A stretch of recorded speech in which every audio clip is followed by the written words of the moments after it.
मस्साजोग गावचे सरपंच संतोष देशमुख हत्याकांडानंतर परळीतील महादेव मुंडे हत्या प्रकरणही चर्चेत आलंय। परळी तालुक्यातील कन्हेरवाडी गावचे रहिवासी असलेले महादेव मुंडेंचीही 2 ऑक्टोबर 2023 रोजी हत्या करण्यात आली होती। विशेष म्हणजे परळी वैजनाथच्या तहसील समोरच ही हत्या करण्यात आली। घटनेला 15 महिने होऊन सुद्धा अद्यापही आरोपींना अटक झालेली नाहीये। ज्या पोलीस अधिकाऱ्यांनी आरोपींचा शोध घेण्याचा प्रयत्न केला त्या अधिकाऱ्यांची बदली करण्यात आली आहे। त्यामुळे या प्रकरणात वाल्मिक कराडचंच कनेक्शन आहे की काय असंही बोललं जातंय। आकाच्या दोन्ही मुलांचा या हत्या प्रकरणात हात असल्याचा आरोप भाजप आमदार सुरेश धस यांनी केलाय। तर हे प्रकरण उकरून काढण्यात देखील सुरेश धस यांचाच पुढाकार असल्याचंही दिसून येतंय।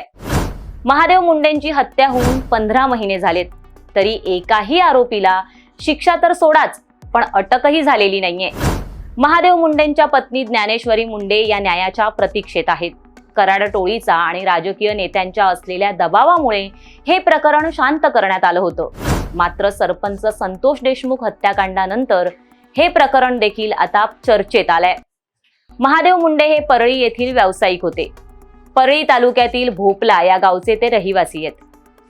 21 ऑक्टोबर 2023च्या रात्री वन विभागाच्या समोरील मोकळ्या जागेत गळ्यावर, चेहऱ्यावर आणि हातावर धारदार शस्त्रानं वार करून महादेव मुंडेंची हत्या करण्यात आली। या घटनेला आज 1.5 वर्ष पूर्ण झालंय। मात्र अजूनही महादेव मुंडे यांचा खून कोणी केला आणि का केला या प्रश्नाचं उत्तर अद्यापही मिळालेलं नाहीये। महादेव मुंडे हत्या प्रकरणात भाजप आमदार सुरेश धस यांनी आक्रमक पवित्रा घेतल्यानं हे प्रकरण उजेडात आलंय।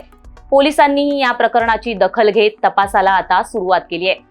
बीडचे नवे अधीक्षक नवनीत कॉवेत यांनी या प्रकरणाचा तपास अंबाजोगाईचे उपविभागीय पोलीस अधिकारी अनिल चोरमाले यांच्याकडे दिलाय। त्यानंतर पत्नी ज्ञानेश्वरी मुंडे यांनी तपास अधिकाऱ्यांची भेटही घेतली आहे।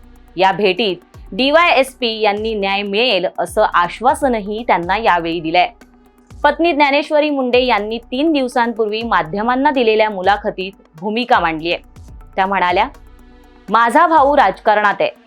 माझ्या पतीचा खून त्याच्याशी संबंधित कुणी केलाय किंवा अन्य कोणी केलाय किंवा मग आर्थिक कारणातून झालाय हे मात्र मला कळत नाहीये। त्या माणसाला काहीही टेन्शन नव्हतं। हसत खेळत गेलेला माणूस असा कसा गेला असा प्रश्न मला कायम पडतो।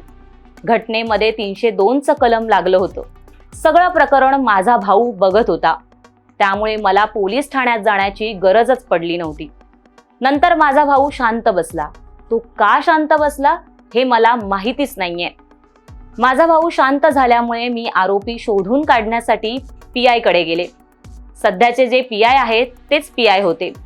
ते मला म्हणाले, कलम बदललंय, आता काहीही होऊ शकत नाही। काही करायचं असलं तर मागेच करायला पाहिजे होतं। आता कलम बदललेली आहेत। बरं, कलम बदललं म्हणून आरोपी सापडायचे नाहीत का? कलम बदललं म्हणून न्याय देता येत नाही का? हा कोणता न्याय आहे?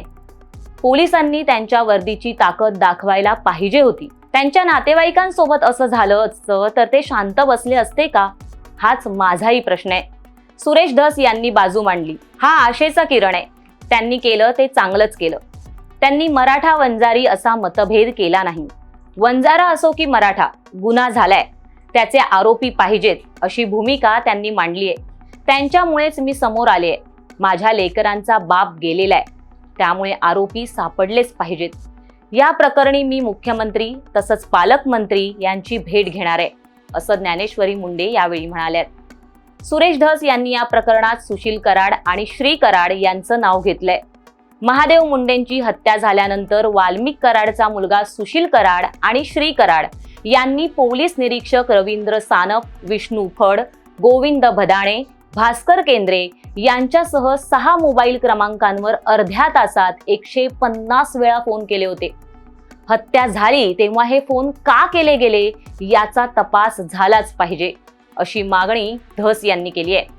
त्यामुळे कराडच्या मुलांचा या प्रकरणात हात असल्याचा संशय व्यक्त केला जातोय।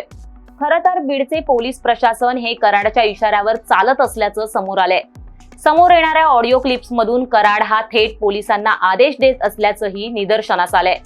प्रकरण कोणतंही असो, ते कराडकडे गेलं की मिटणारच असा पायंडा परळीत पडला होता.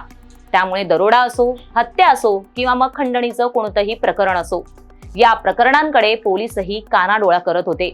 मात्र देशमुखांच्या निर्घृण हत्येनंतर अनेक घटनांना वाचा फुटली आहे. त्यामुळे 15 महिन्यांपासून न्यायाच्या प्रतीक्षेत असणाऱ्या ज्ञानेश्वरी मुंडेंना न्याय मिळणार का? महादेव मुंडेंचे मारेकरी गजाआड होणार का? हे पाहणं तितकंच महत्त्वाचं ठरणार आहे.